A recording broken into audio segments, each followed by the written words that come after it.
नमस्कार, मी प्रियांका पाटील. आपण पाहत आहात राष्ट्रीय लोकराज्य न्यूज, निर्भीड बातम्यांचे व्यासपीठ. आज आपण दिवसभरामध्ये घडणाऱ्या घडामोडींवर नजर टाकूया. चला पाहुणं, आपल्याला जायचंय. पण कुठे जायचंय? टाकळी ढोकेश्वरच्या हॉटेल वैष्णवी मध्ये जायचंय. म्हणतात तिथे खूप छान जेवण मिळतं. चला तर मग जाऊया.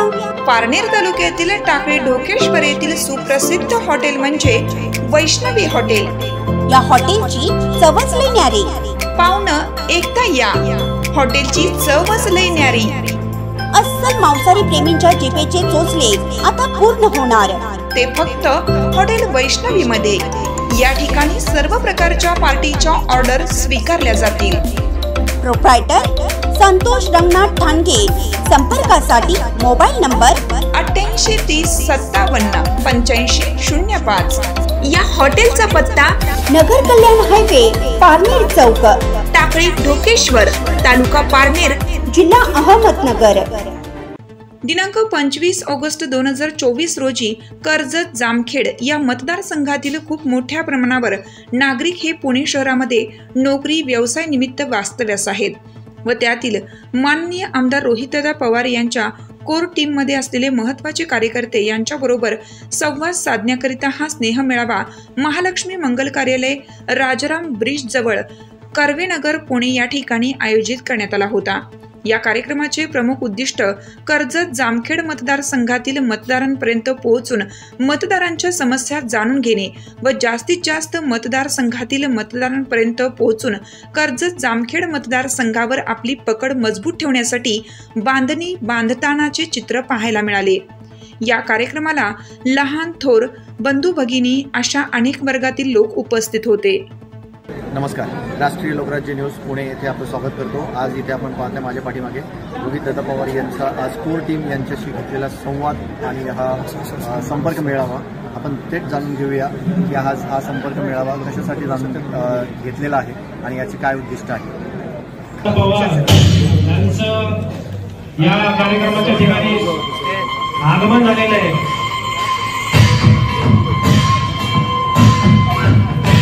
पुणे शहरामध्ये राहणारे कर्जत जामखेडचे नागरिक आहेत.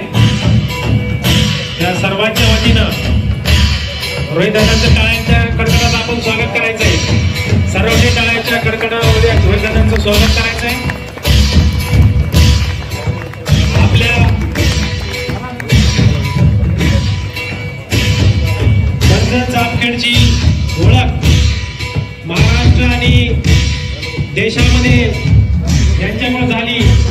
आपले लाडके आमदार माननीय रोहितदादा पवार पेक्षा जास्त लाडक्या बहिणींनी रोहितदादांना रक्षा. गावाकडे कसं झाले की कोणाचे डोळ्याचे ऑपरेशन असतील, हृदयाचे असतील किंवा कोणाचे शारीरिक व्यंग असेल त्याचे ऑपरेशन असतील, असे सगळे प्रॉब्लेम सॉल्व्ह झालेत. पण पुण्यामध्ये पण लोकांना त्याची ही होईल म्हणजे. पण आपण तुम्ही म्हणत असाल तर एक डॉक्टरला आपण ठेवू शकतो तिथे, म्हणजे कसं की तज्ज्ञ ठेवतो. प्रत्येक बैठकीत कुणी जर एखादी फाईल घेऊन आलं आरोग्याचं तर त्या डॉक्टरला सांगून तिथल्या तिथं मी ते कुठं ऑपरेशन वगैरे काय करायचं असेल तर करू. हृदयाचं ऑपरेशन मोफत करू शकतो, लहान मुलांचे ऑपरेशन आपण मोफत करू शकतो. आणि 3 पेपरमध्ये अध्यात्मामध्ये आपण काय काम केलं मतदारसंघात ते दिले, महिलांच्या विषयांमध्ये आपण काय काम केलं ते दिले, त्याच्याच बरोबर आरोग्य विषयामध्ये काय केलं ते आपण तिथे दिलेलं आहे. अशा अजून 9 आपले जे कामाचे पत्रक आहेत नाहीतर पेपर ते आपण हळूहळू तिथं काढू. आता याच्यात काही कामं सरकारी असतील आणि काही कामं आपण व्यक्तिगत केलेली आहेत. अनेक कामांना ब्रेक लावण्याचा प्रयत्न केला. आपण म्हणतात ना, चांगल्या मनाने एखादी गोष्ट आपण जेव्हा विचार करतो नाही तर शाहरुख खानचा एक कुठलं ते पिक्चर होता, तर हे दिल से अगर काय ते पिक्चरचं नाव, जुना पिक्चर आहे काय ना, ओम शांती ओम, तुम्हाला माहिती आहे ओम शांत हे मन दिल से काहीतरी. आपण जर एखादी गोष्ट मागितली ती आपल्याला मिळते, तसं आपलं कुणी किती अडवलं तरी चांगलं मन ठेवल्यामुळे आपल्याला ती कामं कोणीच आणू शकत नाही. कोर्टात जाऊन सुद्धा 350 कोटीची आपली थांबवलेली कामं आपण मंजूर करून आणली. त्यामुळे मतदारसंघामध्ये आपण काय केलं तर 4000 कोटीपेक्षा जास्त निधी कर्जत जामखेडमध्ये आणलेला. आणि हा 4000 कोटी निधी जर बघितला तर गेल्या 20 वर्षामध्ये सगळी 20 वर्ष धरली तरी एवढा निधी आपण कर्जत जामखेडमध्ये कधी आणला.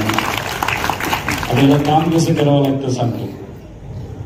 की एखादी फाईल आपल्याला म्हणजे आता समजा असं एखादं मंगल कार्यालय सरकारी निधीमध्ये आपल्याला बांधायचं असेल तर या विभागाचा जो प्रमुख असतो, जो मंत्री असतो, त्याला एक पत्र लिहावं लागतं. मग तो मंत्री काय करतो, त्या पत्रावर लिहितं की प्रस्ताव सादर करा आणि मग तो खाली येतो. आता मंत्रालयामध्ये 10 टेबल असतात, ते 10 टेबल पास करायला 6 महिने. माझं असं अपेक्षा आहे की पवार साहेब नक्कीच माझ्यासारख्या कार्यकर्त्याला एक जबाबदारी, पदाची जबाबदारी येणाऱ्या इलेक्शनमध्ये देऊ शकतो.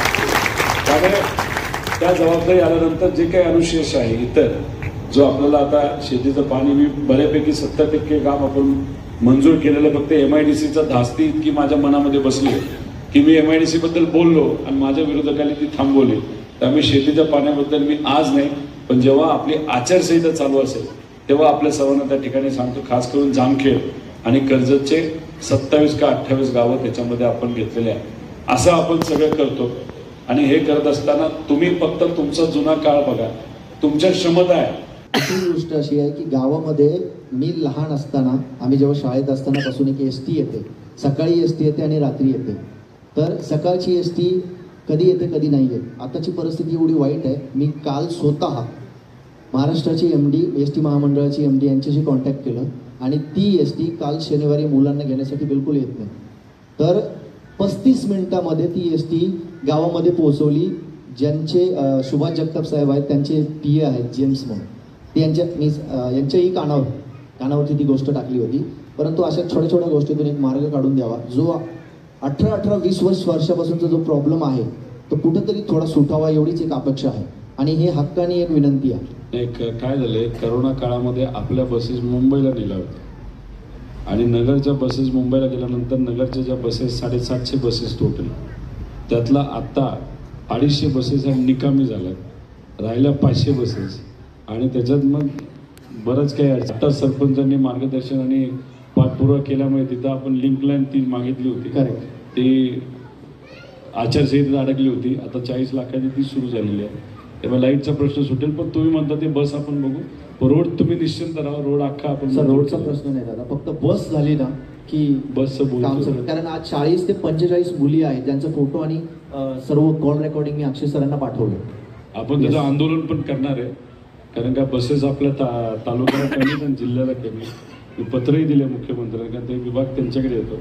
पण अजून काही नवीन बसेस महाराष्ट्रात घेतल्या नाही, आता त्याला वेगवेगळे काढलं, पण मी प्रयत्न करतो. नक्कीच. थँक्यू.